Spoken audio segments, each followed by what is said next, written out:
Hello hi student, स्वागत है आपका मेरे यूट्यूब चैनल पे। और आज हम पढ़ने जा रहे हैं, क्वेश्चंस लगाने जा रहे हैं ऑन डिवीजन एंड मल्टीप्लिकेशन।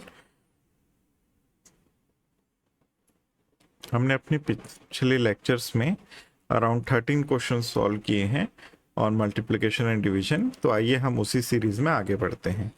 ठीक है, तो क्वेश्चंस का लेवल हम धीरे धीरे अप करते रहेंगे ताकि आपको कॉन्सेप्ट भी सीखने में मिले और ज़्यादा से ज़्यादा तरह के आप क्वेश्चन लगाएं जिससे आपकी अंडरस्टैंडिंग बढ़े।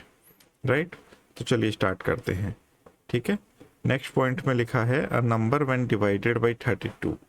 ठीक है, इसमें इंपॉर्टेंट चीज़ें हाईलाइट कर लेंगे। Right, a number when divided by, पहले एक नंबर है एन कुछ भी सपोज कर लेंगे, when it is divided by 32 it leaves a remainder of 29। 32 से डिवाइड करने पे वो एग्जैक्टली डिविजिबल नहीं है। राइट, उसमें आपको रिमाइंडर मिलता है, कितना मिलता है? 29।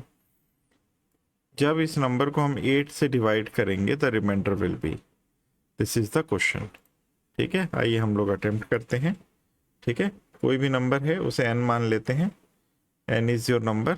राइट, ओके, ये n डिविजिबल है, डिविजिबल नहीं है 32 से।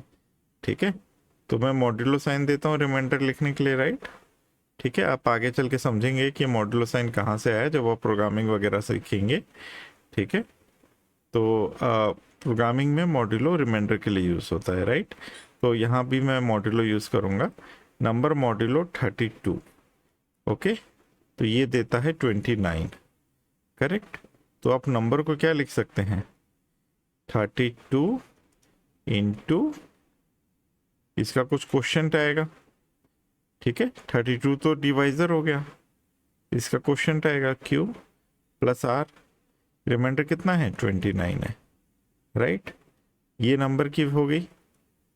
Okay, therefore number is this. Correct, ठीक है। अब नेक्स्ट क्वेश्चन, इतना तो क्वेश्चन सॉल्व हो गया, एक क्वेश्चन बन गया। राइट, अभी नेक्स्ट पार्ट देखते हैं। If this number is divided bye 8, अगर वो 8 से डिवाइड होता है, ठीक है, तो रिमाइंडर कितना आएगा ये पूछा गया है। राइट, ठीक है, तो इस नंबर को जब आप 8 से डिवाइड करेंगे, इस पूरे नंबर को 32 क्यूब प्लस 29, आप जब इसको 8 से डिवाइड करने जाएंगे, ठीक है, तो देखिए ये पार्ट आपका 8 से डिविजिबल हो जाएगा। क्यों? क्योंकि इसमें 32 है। 32 क्या होता है? 8 इंटू 4। ये क्या है? 8 इंटू 4 क्यूब। ठीक है, इसको आप 8 से डिवाइड करने जाएंगे तो ये हो जाएगा डिवाइड। राइट, 4 क्यूब बचेगा। करेक्ट, तो इसके सेकेंड पार्ट का हमें सॉल्यूशन निकालना है। 29/8 कितना होगा? राइट, तो 29 को 8 से डिवाइड करेंगे, ठीक है, 29/8 करेंगे तो 8 3 जो 24 आएगा। ठीक है, और 29 मॉड्यूलो 8 में कितना बचेगा? 5 आपका रिमाइंडर बचेगा। तो remainder 5, C is the correct option answer. समझ गए ये ऐसा क्यों हुआ, कैसे हुआ? नंबर हमने लिखा 32 से डिविजिबल था और 29 रिमाइंडर आ रहा था उसमें डिवाइड करने पे, तो नंबर क्या बना? 32 क्यू प्लस 29। ठीक है, 32 क्यू में 32 जो है वो क्लियरली 8 से डिविजिबल है। क्यू भी आपका कोई इंटीजर है। Right, Q is also an integer. Correct, ठीक है, तो ये पार्ट, पहला पार्ट तो डिविजिबल हो गया 8 से। सेकेंड पार्ट में कुछ रिमाइंडर बचेगा, तो 8 से ये 24 हो गया। ठीक है, और इसमें 5 रिमाइंडर बचा, तो this is the correct answer. चलिए अगले क्वेश्चन की तरफ बढ़ते हैं। ठीक है, a number when divided by 5। ठीक है, यहाँ पे बोल रहा है कि अगर नंबर व्हेन डिवाइडेड बाय 5, जब हम उसे 5 से डिवाइड करते हैं, it leaves a remainder of 4। 5 से डिवाइड में उसको 4 रिमाइंडर आता है। Right, when the double of that number will be divided by 5 then the remainder will be. ठीक है, double of the number will be divided by 5 then remainder will be, ये question है। ठीक है, तो नंबर मान लेते हैं n, उसको तुमने किससे डिवाइड किया? मॉड्यूलो लिखेंगे रिमाइंडर के लिए, 5 से किया तो कितना आया? 4 आया। तो मतलब नंबर इक्वल टू क्या हुआ? 5 times of Q plus 4। Correct, when double of that number, अब इस नंबर को 2 टाइम्स ऑफ n करेंगे। ठीक है, तो नंबर क्या हो जाएगा? 10 इंटू क्यू प्लस 8। तो ये तो पूरा आपका 5 से चला जाएगा। राइट, 5 2 जा 10। तो हमें जस्ट इससे देखना है जिससे रिमाइंडर मिलेगा सेकंड पार्ट से, राइट।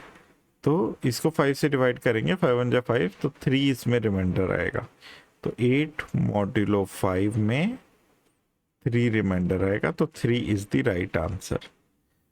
तो सी 3 इज द राइट आंसर। ठीक है, क्लियर है। सेम टाइप ऑफ का क्वेश्चन था। ठीक है, चलिए आगे बढ़ते हैं। A number n when divided by a proper divisor d, then it leaves a remainder। अब देखिए क्वेश्चन का लेवल अप हो गया है। ठीक है, a number n, कोई एक नंबर n है, when divided by a proper divisor d, इसको जब हमने d से डिवाइड किया, it leaves a remainder of 14। 14 इसमें रिमाइंडर बचता है। ठीक है, if thrice of that number, that is 3n, is divided by the same divisor। यहाँ पे हमें नंबर भी नोन नहीं है, डिवाइजर भी नोन नहीं है। ठीक है, बट हमें ये नोन है कि थ्राइस ऑफ द नंबर जब करते हैं तो सिर्फ रिमाइंडर नोन है। यहाँ पे remainder comes out to be 8। जब थ्राइस ऑफ दैट नंबर जब अपने डिवाइड किया तो रिमाइंडर कितना आया, 8 आया, करेक्ट। ठीक है, again if 4n will be divided by that number, the remainder will be 4 times. अगर नंबर को हम सेम डिवाइजर से डिवाइड करेंगे, okay, the remainder will be, remainder कितना आएगा। तो चलिए अटेम्प्ट करते हैं इसको। ठीक है, जो नंबर था n, राइट, उसे 30, उसे आपने डिवाइजर से किया था, राइट। तो डिवाइजर हमें नोन नहीं है, करेक्ट। तो क्या आएगा यहाँ पे, डिवाइजर होगा उसका इंटू क्वोशिएंट होगा, प्लस 14 रिमाइंडर बचा यहाँ पे, राइट। सबसे पहले जब नंबर को हमने डिवाइड किया तो 14 रिमाइंडर बचा। अब इन्होंने 3 टाइम्स ऑफ दैट नंबर कर दिया, तो क्या हो जाएगा ये 3 times of D dot Q plus 14 3 जा 42। तब इन्होंने 42 से किया उसको डिवाइड। ठीक है, तो ये तो नंबर हो जाएगा। तो इस केस में 42 का कुछ पोर्शन तो डिवाइड होगा ना उससे, राइट। तो 40 इसका कुछ पोर्शन होगा। ठीक है, तो वही हमें इसी से निकालना है क्योंकि हमें कुछ और चीज़ नोन नहीं है, राइट। तो 42 में रिमाइंडर कितना आ गया, 8 आ गया। मतलब 42 को कैसे लिखोगे, 34 प्लस 8, मतलब 34 उससे डिवाइड हो गया।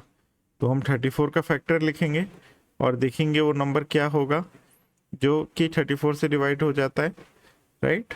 तो 34 का फैक्टर क्या होगा, 2 वो नंबर नहीं हो सकता, करेक्ट। क्यों नहीं हो सकता, क्योंकि रिमाइंडर कितना आ रहा है, 8 आ रहा है।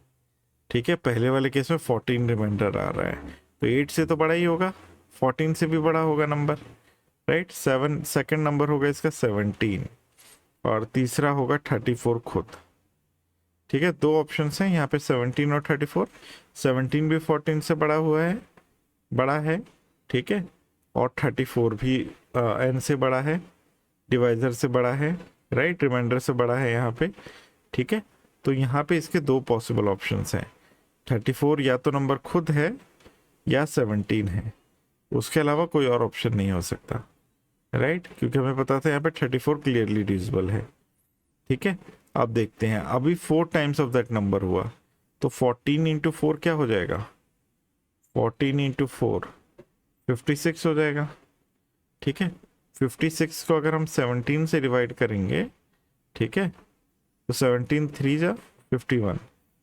ठीक है, और ऊपर कितना बचेगा, 5/17, तो उसमें 5 रिमाइंडर बचेगा। ठीक है, ये मैंने फ्रैक्शन के फॉर्म में लिखा है। ठीक है, ये होगा, और 56 को अगर हम 34 से डिवाइड करते हैं तो क्या होगा, 34 1 जा 34। ठीक है, यहाँ पे 22 बचेगा, 22/34। ठीक है, 1, तो देखिए इधर 22 बच रहा है रिमाइंडर, ठीक है, और ऊपर 5 बच रहा है। अगर आप देखेंगे तो 5 और 22 दोनों हैं ऑप्शन में। ठीक है, तो किसी एक को भी टिक मत कीजिएगा जब तक क्वेश्चन सॉल्व नहीं होता है। सही आंसर होगा यहाँ पे कांट बी डिटरमाइंड। क्यों, क्योंकि आपके पास 2 ऑप्शन है, तो यू कांट से कि 17 है कि 34 है। ठीक है, देखिए जल्दीबाजी में कभी का आंसर अटेम्प्ट मत करें, उसमें गड़बड़ हो जाती है, राइट। चलिए अगले क्वेश्चन की तरफ बढ़ते हैं। ठीक है। A number when divided by 5 gives a number which is 8 more than remainder obtained on dividing the same number by 34. A number when divided by 5, जब किसी नंबर को आप 5 से डिवाइड करते हैं, gives a number, तो ये एग्जैक्टली डिविजिबल हो जाता है, right. It gives a number मतलब कि क्या मिलता है, क्वोशिएंट मिलता है, which is 8 more than the remainder obtained, जो कि क्या है, 8 ज्यादा है on remainder obtain and dividing the same number by 34। Same number को जो आप 34 से डिवाइड करते हैं, ठीक है, तो जो उसका रिमाइंडर आता है,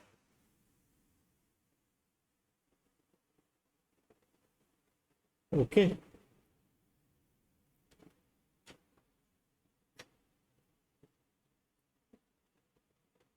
ठीक है।